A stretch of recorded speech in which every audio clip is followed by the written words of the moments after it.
Renault Clio, 1.4 бензин. Достал я поршни.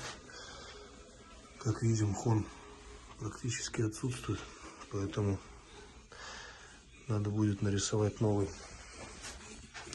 Вот поршни. Как видим, масляные кольца закончились, поэтому придется менять.